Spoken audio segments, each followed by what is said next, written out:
بسم اللہ الرحمن الرحیم۔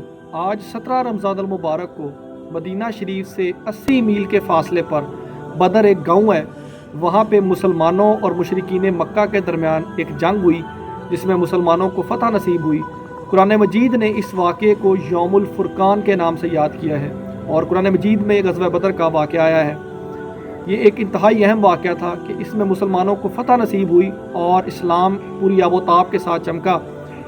اس کے جو اسباب میں سے تھے، وہ سب سے جو امپورٹنٹ سبب تھا اس کا وہ یہ کہ جو مکہ سے شام تجارت قافلے جاتے تھے اور وہ مسلمانوں کے انڈر تھی وہ جگہ، اور مسلمانوں کو سالانہ بہت سا جو ہے وہ شرفیاں ملتی تھی، لاکھوں شرفیاں ملتی تھیں اس راستے سے۔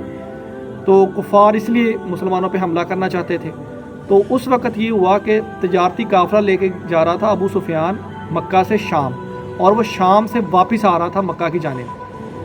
تجارتی قافلہ لے کے گیا ہوا تھا ابو سفیان، اور وہ شام سے مکہ واپس آ رہا تھا کہ راستے میں وہ اکیلا بدر گیا، اور اس نے وہاں پانی وغیرہ پیا، اور اسے پتہ لگا کہ یہ جو گھوڑے ہیں یہ مدینہ شریف کے ہیں، یعنی مسلمان ہمارے تعاقب میں ہیں۔ سو اس نے ایک ایلچی کو بھیجا، روانہ کیا مکہ کی جانب کہ تیزی سے جاؤ اور جا کے اطلاع دو، اور اس نے وہاں جا کے اطلاع دی کہ اپنے جو ہے اے قریش مکہ، اپنے تجارتی قافلوں کی خبر لو کہ مسلمان جو ہیں وہ اس کے تعاقب میں ہیں۔ تو بس وہ پھر انہوں نے فیصلہ کر لیا کہ اب جو ہے وہ ہم نے مدینہ پہ حملہ آور ہونا ہے۔ تو وہ پھر اس مقام بدر پہ جو ہے 313 مسلمان تھے اور ہزاروں کا لشکر تھا کفار کا۔ تو ان کا آمنا سامنا ہوا، اور جو کافروں کے کمانڈر تھے وہ ابو جہل، عتبہ اور شیبہ، اور مسلمانوں کے جو کمانڈر ان چیف تھے وہ حضرت امیر حمزہ رضی اللہ تعالیٰ عنہ اور مولا علی کرم اللہ وجہ الکریم۔ تو پھر یہ ایک جنگ ہوئی، اور جس میں کہ جو کافروں کو بری طرح شکست ہوئی، 70 کافر جو ہیں وہ مارے گئے اور 70 جو ہیں وہ قیدی ہوئے۔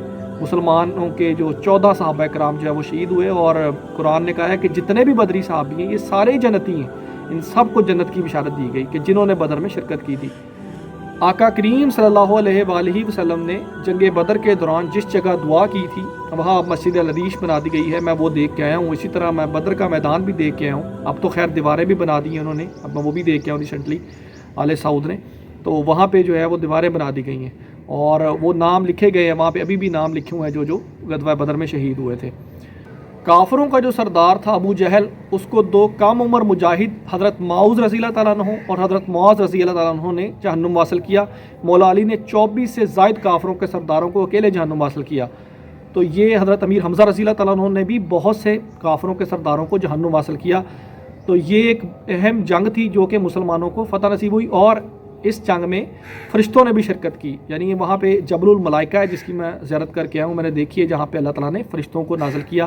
قرآن مجید میں آتا ہے کہ اللہ تعالیٰ نے 3000 پھر 5000 نشان والے فرشتوں کے ذریعے جو ہے وہ مسلمانوں کی مدد فرمائی۔ تو اللہ تعالیٰ یہ جو ایمان تھا اصحاب بدر کے اندر، کیسا ایمان تھا کہ ایک صحابی تھے ان کی تلوار ٹوٹ گئی، تو آپ صلی اللہ علیہ وسلم نے چھری دی۔ انہوں نے نہیں پوچھا کہ آپ صلی اللہ علیہ وسلم سے کہ آپ نے مجھے چھری کیوں دی ہے، انہوں نے اسی سے ہی جنگ کرنی شروع کر دی اور کافروں کی گردنیں اتارنی شروع کر دی، وہ تلوار بن گئی۔ تو یہ یقین تھا ان کے اندر، کامل یقین تھا۔ تو اللہ تعالیٰ کی ذات پہ مکمل توقع رکھیں، بھروسہ رکھیں، اپنا ایمان مکمل کریں، کامل ایمان رکھیں۔ اگر ہم اپنا ایمان مکمل رکھتے ہیں، کامل رکھتے ہیں، تو آج بھی ہماری مدد کے لیے جو ہے وہ فرشتے جیسے بدر میں آئے تھے اس طرح آ سکتے ہیں۔ تو اللہ تعالیٰ ہم سب پر اپنا خاص کرم اور فضل نازل فرمائے، خاص طور پہ غزہ کے مسلمانوں پہ اپنا خاص کرم اور فضل نازل فرمائے، ان کی مشکلات میں آسانی پیدا فرمائے، امت مسلمہ پہ اپنا خاص کرم اور فضل نازل فرمائے، آمین۔